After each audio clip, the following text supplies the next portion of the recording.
Paul's first letter to Timothy. Paul spent many years traveling about and starting new churches, and he developed a large team of co-workers in this mission. Timothy was one of these. Paul was once in the city of Lystra, and he met Timothy's faithful mother and grandmother, and he was impressed by Timothy's passion and devotion to Jesus. And so Paul mentored him for many years and eventually started sending him on missions to different churches. And so when Paul got word about a group of leaders who infiltrated the influential church in Ephesus, they were spreading incorrect views about Jesus and what it means to follow him, he sent Timothy to confront these leaders and restore order to this church. So after Timothy arrived there, Paul sent this letter to follow up and instruct him on how to fulfill this mission. The letter has a really cool design. There's an opening and closing commission to Timothy to go confront these leaders and their bad theology. And then these surround two large central sections that are full of really practical instructions about the problems that Timothy faced in the Ephesian church. And then finally, all these sections are linked together or concluded by a series of 3 poems that each exalt the risen Jesus as the King of the world.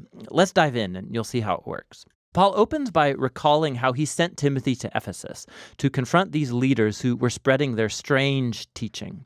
And he describes how these guys are obsessed with speculating about the Torah, specifically the early stories and genealogies in the book of Genesis. And as we'll see, they had developed all kinds of weird teachings about food and marriage and sex that weren't consistent with the teachings of Jesus or the apostles. He even names some of these people, Alexander and Hymenaeus, and he describes how their teaching has divided the church, it's generated controversy.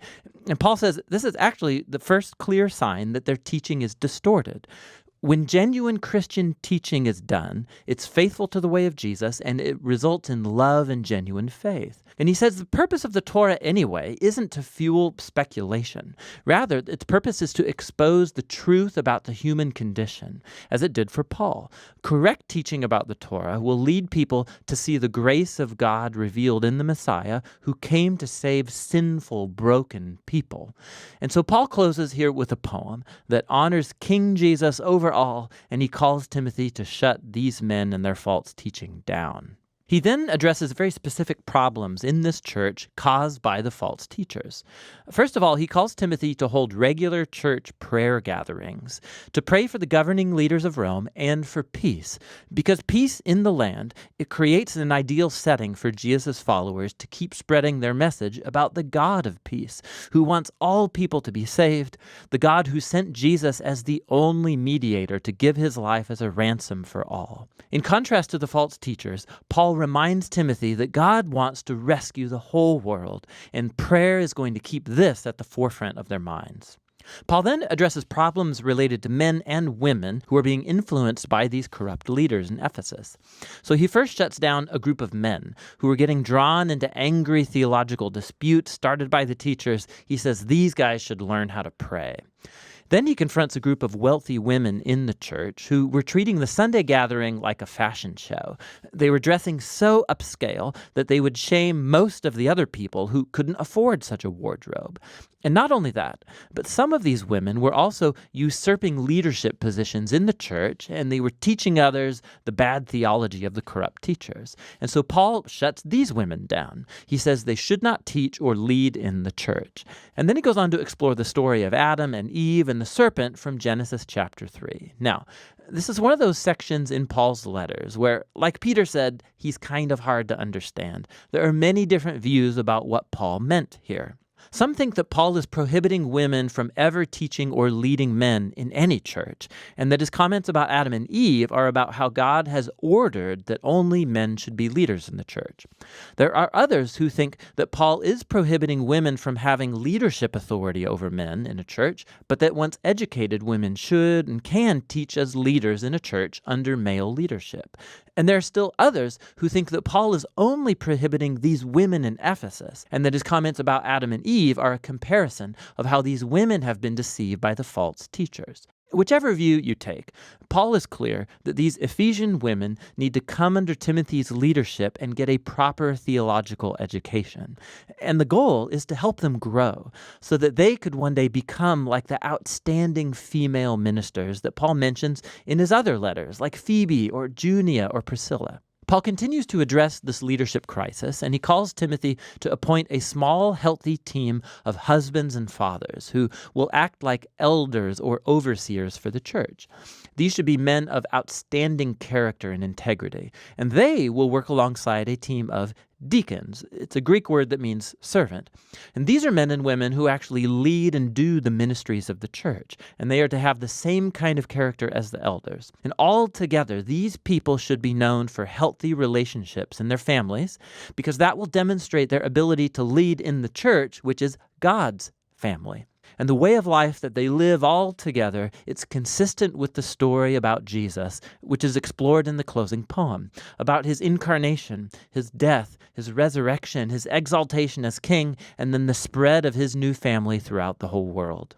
Paul's second body of instructions for Timothy are, again, very specific to the problems caused by these bad leaders. So he first corrects their bad theology. They've been telling people to stop eating certain kinds of foods, most likely meat, and to stop getting married, which Paul thinks is ridiculous. So he goes to Genesis 1, and he reminds Timothy that God's entire creation is very good, including food and marriage. It is all to be received with gratefulness by those who know and give thanks to the Creator. Paul then moves on to address problems about the church's care of widows. So this very important ministry was being taken advantage of by younger, wealthy widows, most likely the same troublemaking women from chapter 2. They would sign up for the church's support, but then spend their days sleeping around, spreading gossip, and damaging the church's reputation in the city. Paul is having none of it. He says that only older widows that have no other family support qualify, and for these, the church should show the love and generosity of Jesus. Paul then addresses problems among some older men in the church, and Timothy is to respect their age but not their misbehavior, which seems to be alcohol-related. They're damaging the church's reputation in Ephesus. And so Timothy is in love to confront them and have them step down if they're in leadership. And then Paul adds this interesting side note that this doesn't mean that Timothy himself should never drink. Given his stomach problems, he should probably have a glass of wine each night with dinner. Paul then addresses a problem among Christian slaves. Some of them were disrespecting their Christian masters. And so, yes, the gospel creates equality among Jesus' followers. However, Paul thinks that equality needs to be implemented in a strategic way that doesn't compromise the mission and witness of the church. If Christians become associated with slave rebellions, they are compromised. The Christian transformation of the Roman household had to be implemented strategically so that their neighbors could be persuaded and not repulsed by this new vision of God's family. Finally, Paul closes the letter by calling Timothy again to confront the corrupt leaders. Paul here exposes their motives to make lots of money by accumulating followers and then charging them all high rates for their teaching. These teachers betray Jesus and his message of contentment and simple living. And so Paul instructs the wealthy Ephesian Christians to become rich in good works and generosity, to be people who submit all of their resources to King Jesus, and he's the one who inspires the final poem about how he is the true king above all other kings. 1 Timothy is a really important letter. It helps us gain a holistic vision of the nature and mission of the church. So what a Jesus community believes will directly shape how that community lives and behaves in its city. And so its theology, its beliefs have to be constantly critiqued and formed by the scriptures and the good news about Jesus. And how the church is perceived in public is also very important to Paul.